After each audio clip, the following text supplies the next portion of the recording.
What would you do if someone ripped a gift out of your hands just because you didn't look rich enough to deserve it? Layla Bennett, one of the most sought-after architects in the world, walked into Maison de Lumière, an elite jewelry store, in Beverly Hills, wearing nothing but a plain white tee, jeans, and worn sneakers. She wasn't there to show off. She came to buy a white diamond bracelet she had dreamed of gifting her mother. But moments after asking to see it, a famous actress, Camille Hayes, entered the boutique in designer silken heels, pointed at the bracelet and said, "I want that." Without hesitation, the staff yanked the bracelet from Layla's hand and gently placed it in Camille's. "Yes," they said, "it belongs with someone like her." But then Layla made a call.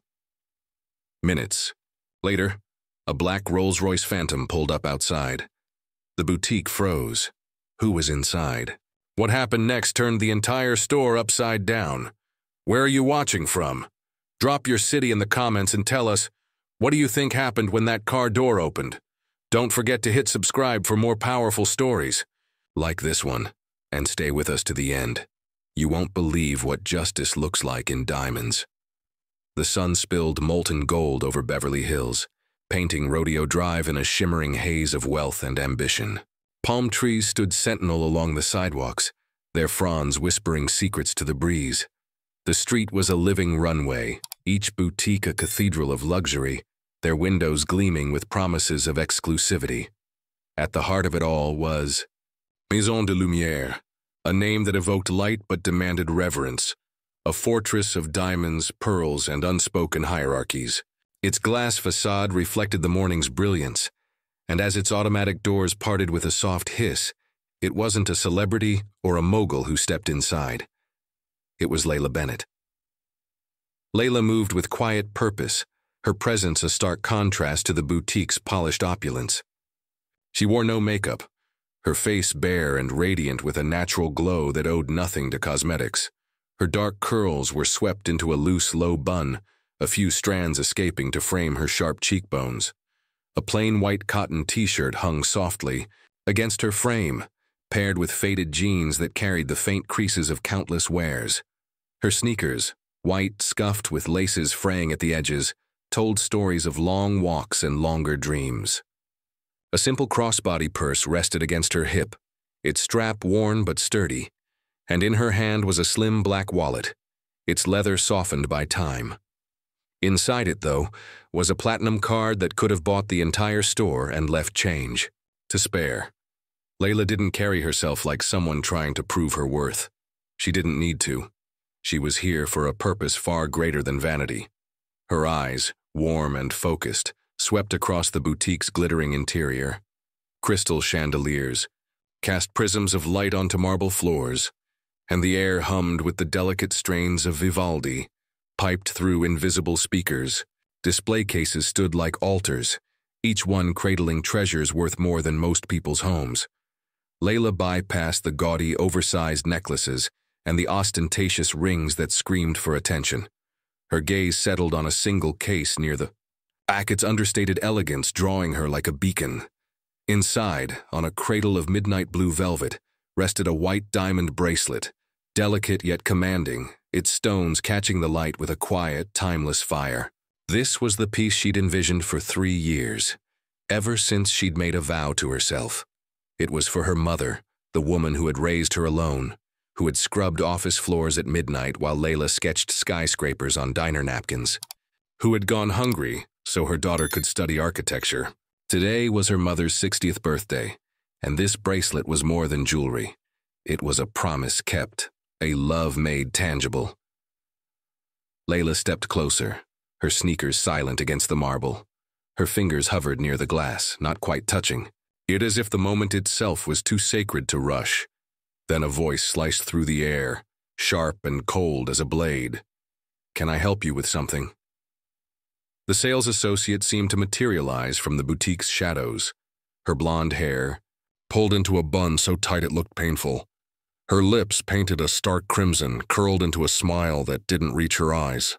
She scanned Layla from head to toe, her gaze lingering on the sneakers with a flicker of disdain. "I'd like to see the white diamond bracelet," Layla said, her voice kind but firm. like someone who knew exactly what she wanted. The associate's brow arched, a single practiced motion. That piece is reserved for select clients. It's high value.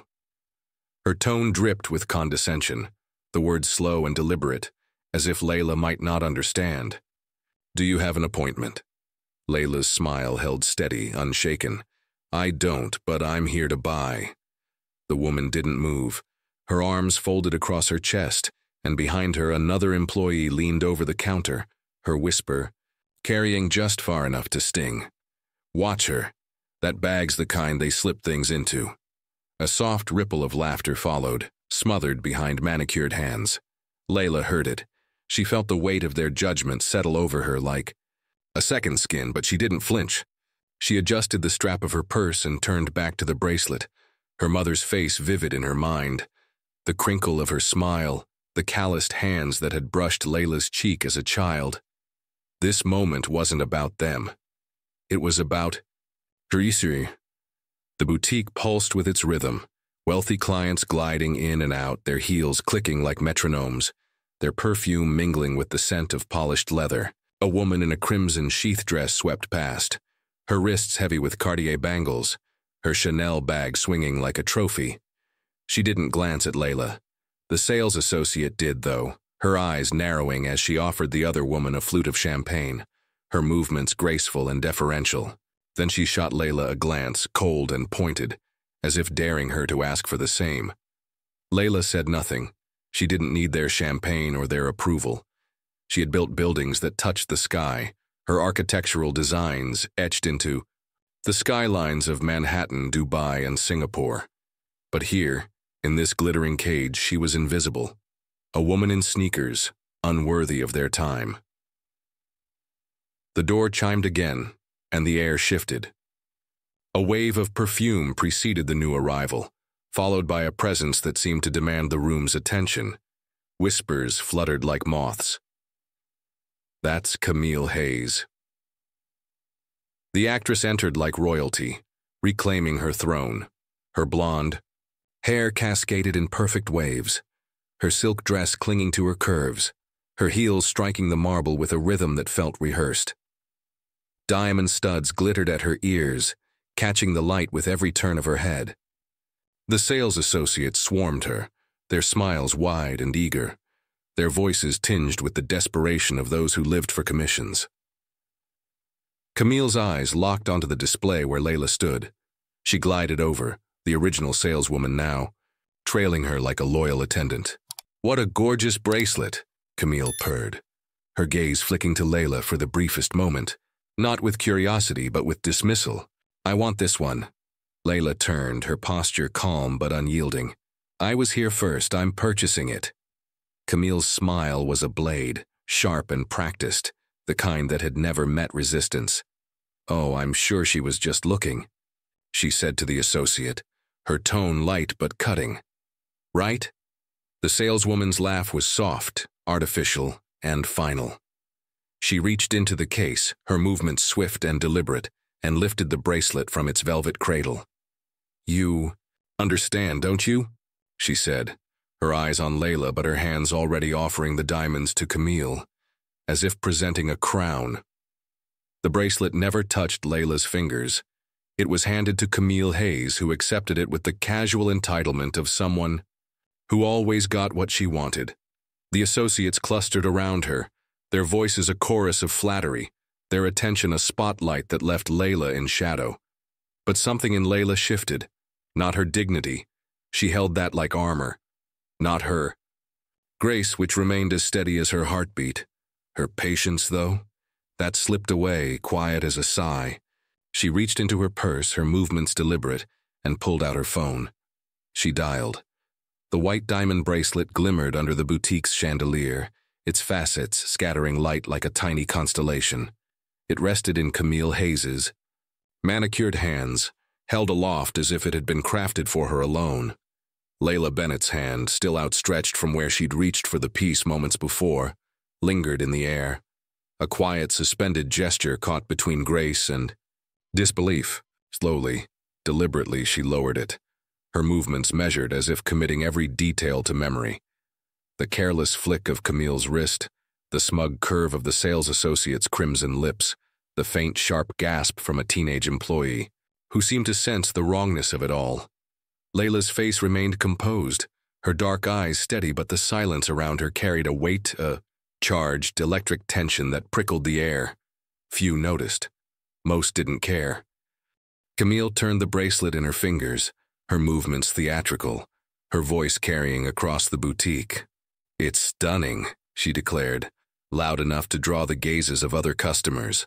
A woman in a fur-trimmed coat, a man adjusting his cufflinks near the watch display. "It's like it was waiting here just for me." Her eyes weren't on the diamonds.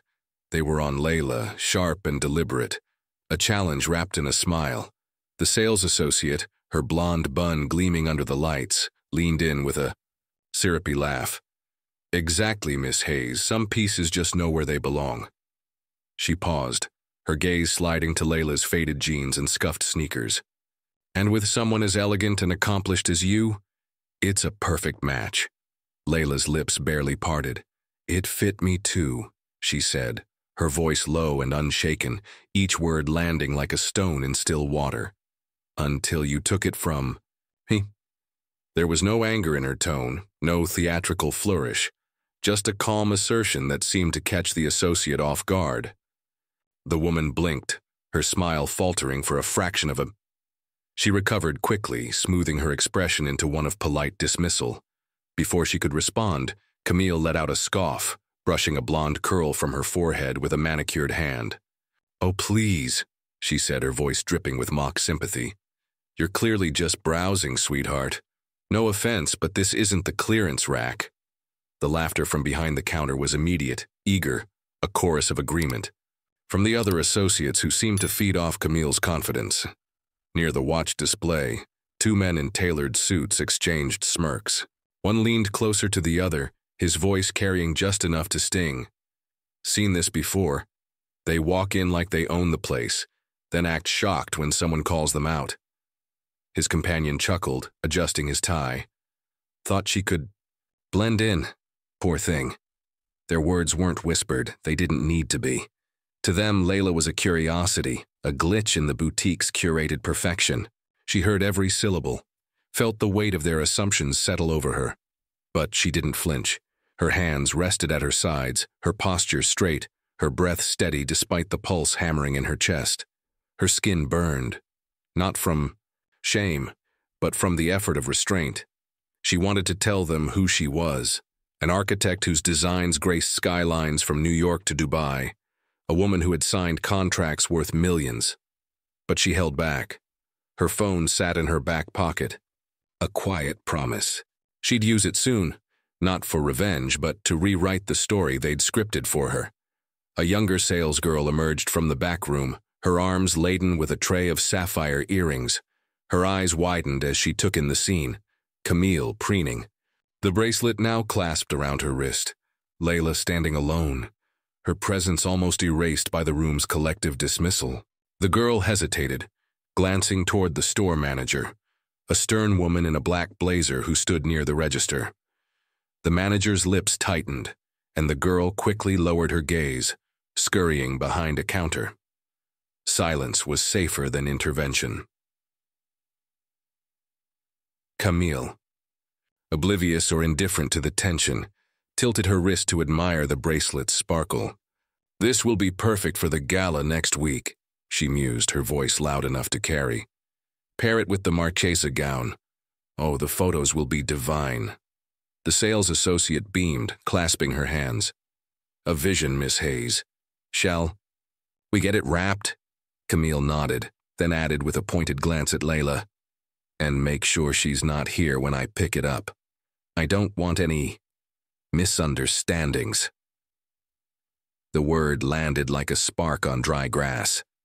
Layla's hand moved to her purse, her fingers closing around her phone with a deliberate calm, as if drawing a weapon she'd held in reserve. But before she could unlock the screen, a new voice cut through the boutique's hum. "Excuse me, miss."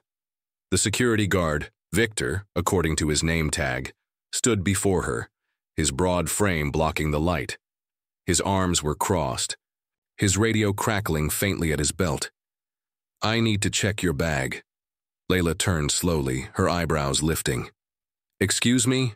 she said, her voice steady but edged with disbelief. "It's standard when there's a complaint," Victor said, his tone flat, professional. He nodded toward the sales counter, where the blonde associate stood watching. "You were acting suspicious." The word hung in the air, sharp and final, like a door slamming shut. Layla's lips parted, her breath catching. "Suspicious?" she repeated, her voice low but clear. "For asking to buy a bracelet? For standing here while you handed it to someone else?" Victor shrugged, unmoved. "Just doing my job, ma'am." Behind the counter, the blonde associate leaned toward another staffer, her whisper loud enough to carry. "Told you," she had that look, probably planned to swap it with a fake. A couple near the back of the store laughed, one of them raising their phone. The camera's red light blinked, capturing the moment. Layla's gaze didn't waver. "Search it," she said, unzipping her purse and holding it open. Inside was a worn notebook filled with sketches of buildings, a mechanical pencil, and a small framed photo of her mother, its edges softened by years of handling. Victor glanced inside, his expression unchanging, then stepped back. "You're clear," he muttered, already turning away. But the damage was done. Whispers spread through the boutique like wildfire. Did she try to steal it? I knew something was off. You can't trust anyone these days. Camille, the bracelet still gleaming on her wrist, watched with a satisfied smirk, as if she'd orchestrated the entire scene. Layla exhaled, her grip tightening on her phone. She'd faced skepticism before, boardrooms where men assumed she was the note-taker, clients who questioned her credentials. She'd always risen above it, but here, in this glittering cage of mirrors and diamonds, the weight felt different. It wasn't just anger or humiliation. It was exhaustion, a bone-deep weariness of being unseen. She was done with their rules. Her thumb pressed the phone's screen, and it lit up.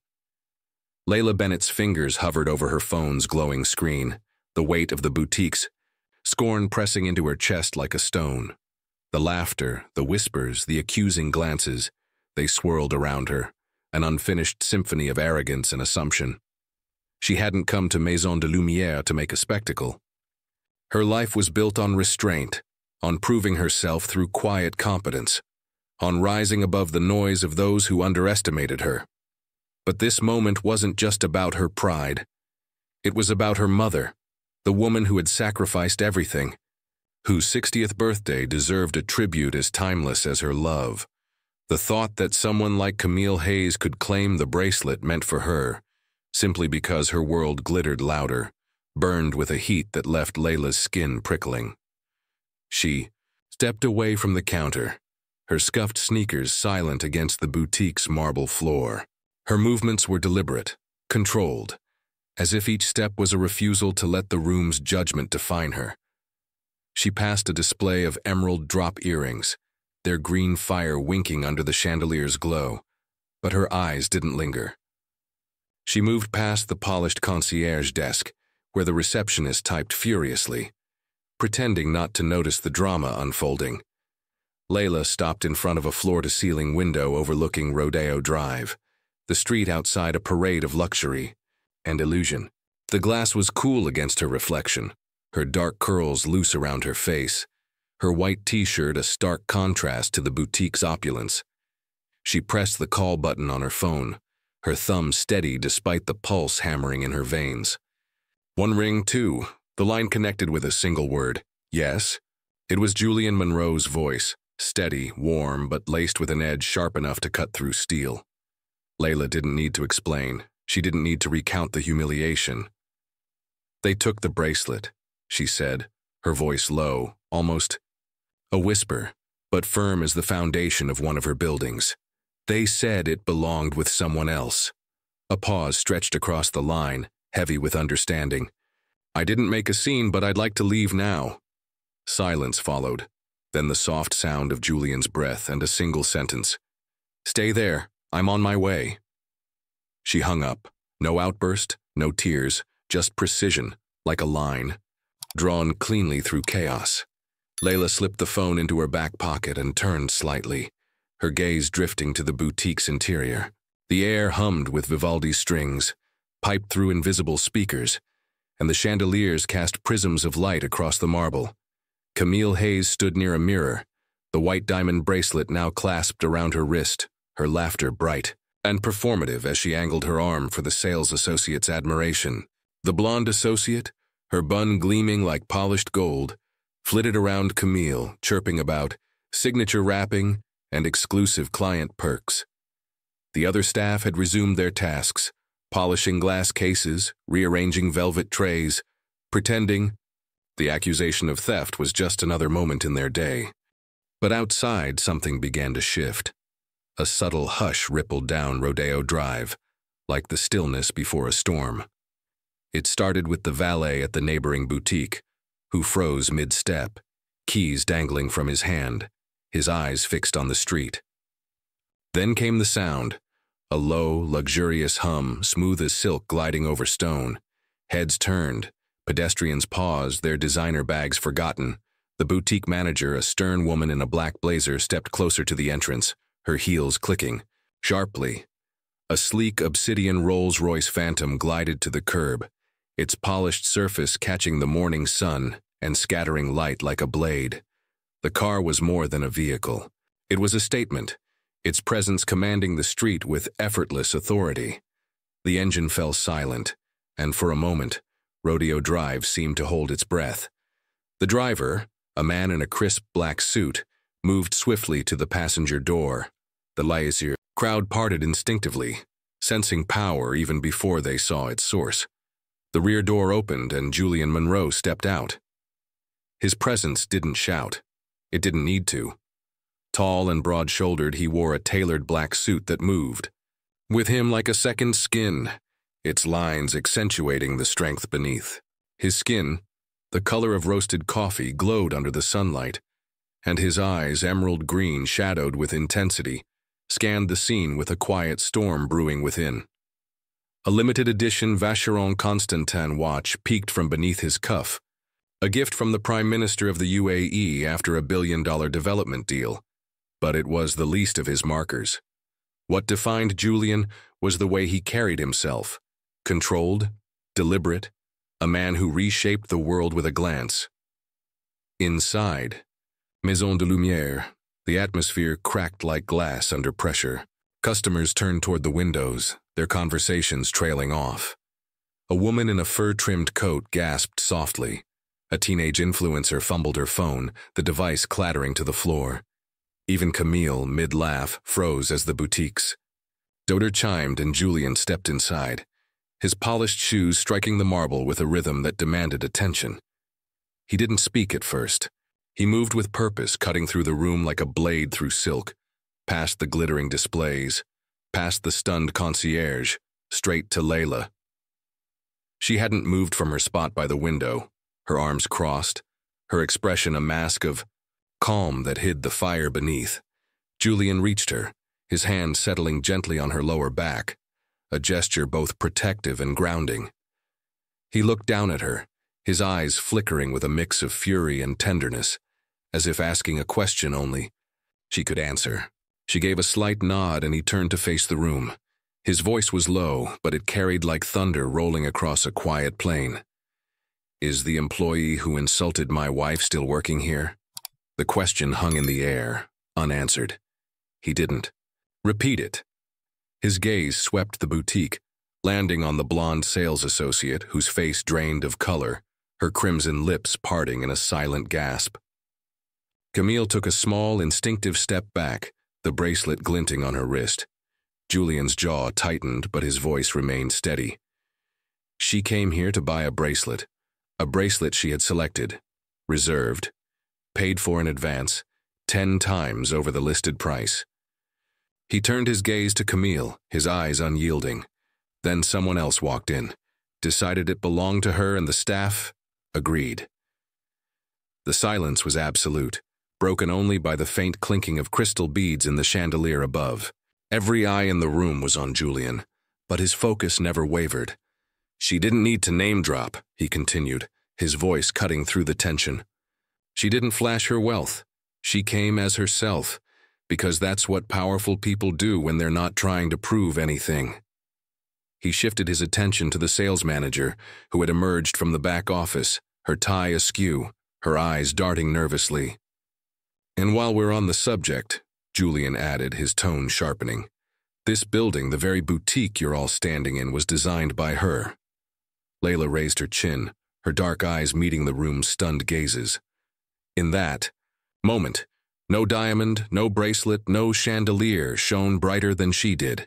Julian Monroe's words lingered in the air like the aftershock of a thunderclap, heavy and unshakable. The glittering interior of Maison de Lumière, once alive with the clink of champagne flutes and the hum of shallow chatter, now felt like a courtroom on the cusp of a verdict. The chandeliers above cast their prismatic light across the marble floor, but the glow seemed dimmer now, as if the boutique itself were holding its breath. The staff stood frozen, their polishing cloths and velvet trays forgotten. Camille Hayes clutched the white diamond bracelet, her knuckles pale, as if it could shield her from the weight of Julian's gaze. The blonde sales associate, her crimson lips parted in shock, looked as though the polished heels she wore might buckle beneath her. At the center of it all stood Layla Bennett, her white cotton t-shirt and faded jeans a quiet rebellion against the boutique's opulence. Her scuffed sneakers grounded her to the marble, and her dark curls, loose from their bun, framed a face that radiated both strength and serenity. She hadn't raised her voice, hadn't demanded attention, but now every eye in the room was on her. Julian stood beside her, his hand still resting gently on her lower back, but he stepped back slightly, giving her the space to command the moment. The shift was subtle but seismic. Layla was no longer the woman in sneakers dismissed by the staff. She was a force, undeniable and unyielding. The boutique manager, Claude Mercier, emerged from the stunned silence, his salt and pepper hair glinting under the lights. His name tag seemed to weigh him down, a symbol of authority now tinged with failure. His hands fidgeted at his sides, betraying the nervous energy he couldn't mask. "Mr. Monroe," he began, his voice trembling like a leaf in a storm, "I assure you, this was a misunderstanding. We had no idea she was your wife." His attempt at a smile collapsed under Julian's unrelenting stare, a look that could have carved stone. Julian's jaw tightened, but his voice remained steady, cutting through the tension like a blade. "You didn't need to know who she was," he said. "That's the point. You should have treated her with respect the moment she walked through your door." He turned to Layla, his eyes softening for a fleeting moment, then stepped back, further ceding the floor to her. The room's attention shifted, and Layla became its center, her presence filling the space like light pouring into a darkened room. Layla took a slow, deliberate breath, her chest rising and falling as she gathered her thoughts. When she spoke, her voice was soft but clear, each word carrying the weight of truth. "You looked at me and decided I wasn't worthy," she said, her gaze sweeping the room, past the staff, past the onlookers, landing briefly on Camille. "You judged me by my clothes, by my skin, by my silence. You whispered that I was suspicious. You humiliated me. You called security, all because I wanted a bracelet I had already purchased." Her eyes locked onto Camille, and her tone sharpened, just enough to cut through the actress's veneer. "And you used your fame to take what wasn't yours, simply because you thought you could." Camille's face twisted, her lips parting as if to protest, but no words came. The bracelet on her wrist, once a symbol of triumph, now gleamed with irony, a mark of her entitlement. She fumbled with the clasp, her fingers trembling as she removed it, as if the diamonds themselves had turned against her. "I didn't know," she muttered, her voice barely audible. "I thought she was just—" She stopped, her words crumbling under the weight of Layla's gaze. There was no defense, no excuse that wouldn't deepen her shame. Layla stepped forward, her movements calm and deliberate. "You thought I was just what?" she asked, her voice steady but piercing. "A woman in sneakers? A stranger? Someone—" Who didn't belong in your world? She paused, letting the questions hang in the air, then extended her hand, palm open. Camille, cornered and breathless, placed the bracelet into it, her hands shaking as if relinquishing a crown. "Thank you," Layla said, not with bitterness but with a quiet finality that closed the matter. A sharp click broke the silence, a phone camera snapping a photo. In the back of the boutique, a teenage girl, a fashion YouTuber with a modest but growing following, had been filming the exchange, her instincts honed by years of chasing viral moments. She whispered to her friend, her eyes wide with excitement, "This is going to blow up." Her thumb hovered over her phone, already crafting a caption, "Famous actress steals from black billionaire's wife and gets called out." She tapped post. The video spread like wildfire. Within 15 minutes, it had garnered over 100,000 views on X, the platform's algorithm amplifying its reach. 10 minutes later, a gossip account with 6 million followers reposted it. Their headline, "Brutal. Camille Hayes humiliated after stealing bracelet from Monroe architect's wife." The footage captured every moment. Layla's poised strength, Julian's controlled fury, the staff's desperate backpedaling. Comments poured in, a mix of outrage and admiration, with hashtags like "Justice for Layla" trending by the hour. Inside the boutique, the fallout was immediate. Claude Mercier's earpiece buzzed with a call from the regional director, the tone urgent and laced with fury. He stepped away, his face paling as he nodded into the receiver. The blonde sales associate retreated behind the counter, her hands trembling as a coworker whispered, "They're going to fire you. You know that, right?" Across the room, Camille's phone vibrated incessantly. Her publicist, her agent, a luxury brand she'd signed with the week before. One message in all caps flashed across her screen. "Take it down. Apologize now." Camille turned to Layla, her voice high and frantic. "This is all blown out of proportion," she said, her words tumbling over each other. "I didn't mean—" Julian raised a single hand, silencing her with a gesture as sharp as his gaze. "No one's asking for your explanation," he said, his tone final. "You made your choices, now you'll live with them." Claude stepped forward again, his voice subdued. "Ms. Bennett, Mr. Monroe, on behalf of Maison de Lumière, we offer our deepest apologies. This is not reflective of our values." Layla turned to him, her eyes steady. "But it is reflective of your culture," she replied, her voice calm but unyielding. "One where status matters more than character, where appearance is mistaken for worth." Claude opened his mouth, then closed it, unable to find words to counter her truth. Julian's gaze swept the room one final time. "My wife didn't walk in here seeking recognition," he said. "She came for a bracelet, but what she found was a room full of people too blind to see a legend in plain clothes." With that, he turned toward the exit, his hand resting lightly on Layla's arm. She walked beside him, the bracelet secure in her hand, its diamonds catching the sunlight, as they stepped through the open doors. The Rolls-Royce Phantom waited outside, its obsidian surface gleaming like a promise kept. Behind them, the boutique trembled with the weight of consequences yet to unfold.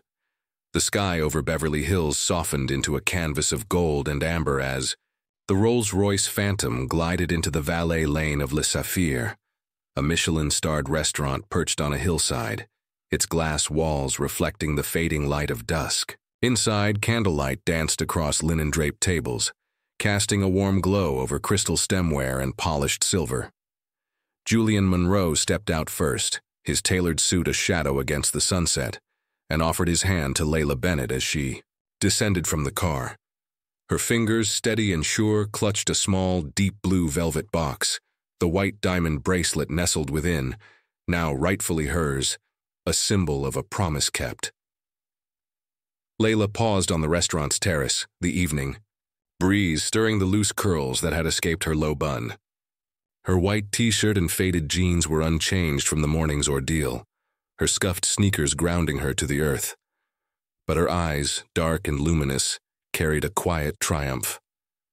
She glanced at the box in her hand, its weight more than velvet and diamonds, It was the culmination of years of dreaming, of a vow to honor the woman who had shaped her world. Tonight, that vow would come to life. Inside, the restaurant hummed with understated elegance. Waiters moved like ghosts, their steps silent on the hardwood floor, and the scent of roasted figs and lavender lingered in the air. Layla's mother, Evelyn Bennett, sat at a corner table by a window overlooking the city's twinkling lights. Her rose-colored blouse, slightly faded but meticulously pressed, complemented the pearl earrings she'd worn since Layla was a child. Her posture was proud, her hands folded in her lap, her eyes bright with the warmth of a woman who had weathered storms and emerged stronger. She thought this was just a birthday dinner, just cake, just laughter, just another year of shared memories. She didn't know what was coming. Layla settled into the chair across from her, Julian at her side, and the world seemed to narrow to this moment. She reached across the table, her fingers brushing the crisp linen, and placed the velvety box in front of her mother. "Happy birthday, Mom," she said, her voice soft but steady, carrying the weight of 1,000 unspoken words. Evelyn blinked, her brow furrowing in confusion, then slowly lifted the lid.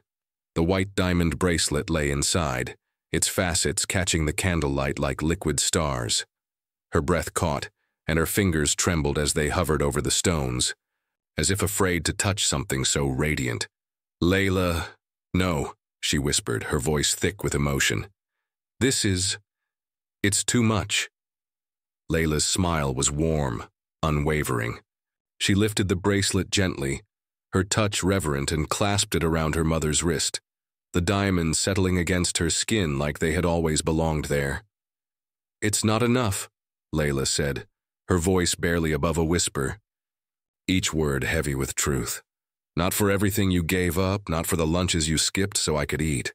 Not for the nights you came home with raw hands and an aching back, cleaning offices while I sketched buildings on napkins. Not for the dreams you set aside so I could chase mine." Her eyes locked onto her mother's, and for a moment, the restaurant faded, the clink of glasses, the murmur of other diners all gone. It was just them, tethered by love and sacrifice. Evelyn's lips parted, but no words came. Tears welled in her eyes, quiet and unguarded, tracing paths down her cheeks. She lifted her wrist, turning it slowly, the bracelet's diamonds shimmering in the golden light. "It's beautiful," she said at last, her voice breaking, "but not more than the one giving it." Across the table, Julian raised his glass, his emerald green eyes softening. "To Evelyn," he said, his voice warm but resonant, "the woman who raised the fiercest architect this city has ever seen." Their glasses clinked, the sound crisp and final, and the city below sparkled like a sea of fireflies. For a moment the world was still, peaceful, respectful, and perfectly quiet. But beyond that intimate bubble, a storm was raging. By the time the waiter brought a slice of lavender honey cake, Camille Hayes's name was a lightning rod across every social media platform. The viral video, Layla's poised strength, Julian's searing rebuke, Camille's fumbling return of the bracelet, had detonated online. The headline, "Actress Caught Stealing from Black Architect's Wife in Beverly Hills Boutique," ricocheted across entertainment blogs, X, TikTok, and Reddit, each share amplifying the outrage. Comment sections burned with anger, not just at Camille's actions but at the deeper truth they exposed. The casual, pervasive bias that still thrived in spaces like Maison de Lumière. Users posted stories of their humiliations, their voices, merging into a chorus that refused to be silenced. Luxury brands moved swiftly, pulling Camille's image from campaigns for handbags and fragrances.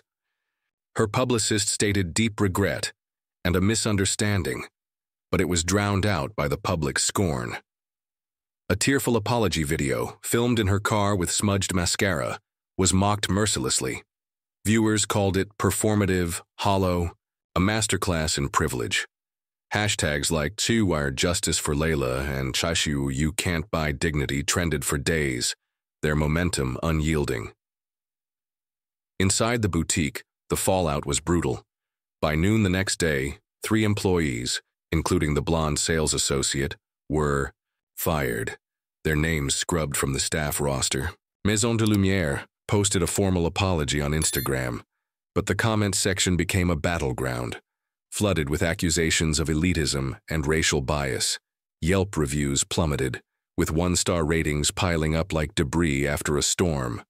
Influencers called for boycotts, and high-profile clients quietly withdrew their accounts, their absence a louder rebuke than any public statement. Layla, however, remained silent. She didn't tweet, didn't go live, didn't issue a press release. Her silence was her power, a refusal to chase validation in a world quick to judge. Dignity, she knew, didn't need to shout. It let the truth speak for itself. Instead, she poured her energy into what mattered. 2 weeks later, she announced the Bennett Foundation, a nonprofit dedicated to mentoring young women of color in architecture and design, offering scholarships, internships, and startup grants. At the foundation's launch gala, she wore the same sneakers from that day at the boutique, cleaned but still unmistakably hers. When a reporter asked about them, she smiled and said, "Some things don't need to change to be enough." The bracelet, now on her mother's wrist, had transcended its material value. It wasn't a headline or a trophy of revenge. It was a quiet triumph, a testament to resilience and truth. Money could buy diamonds, status, even silence. But it couldn't buy what the bracelet now represented. Back at Le Saphir, as the night deepened and the city lights grew brighter, Evelyn reached across the table, her hand closing over Layla's. "You didn't have to prove anything to anyone," she said, her voice steady despite the tears in her eyes. "But I'm glad they saw you." Layla's smile was soft, her gaze unwavering. "They didn't see me," she replied. "They saw what they tried to erase, and I made sure it didn't vanish." They laughed, they talked, they savored the last bites of cake, and as the evening closed, the bracelet on Evelyn's wrist sparkled, not because it was expensive, but because it was worn by someone who had earned every facet of its light. What are your thoughts on this story? Have you ever been judged unfairly based on how you looked or what you wore? We'd love to hear your experience. Drop a comment below and let's talk about it. If this story moved you, inspired you, or even made you think twice about first impressions, please consider sharing it with someone who needs to hear it. Thank you so much for spending your time with us. Don't forget to subscribe so you won't miss our next powerful story. Until next time, stay kind, stay strong, and remember, true worth always shines through. See you in the next one.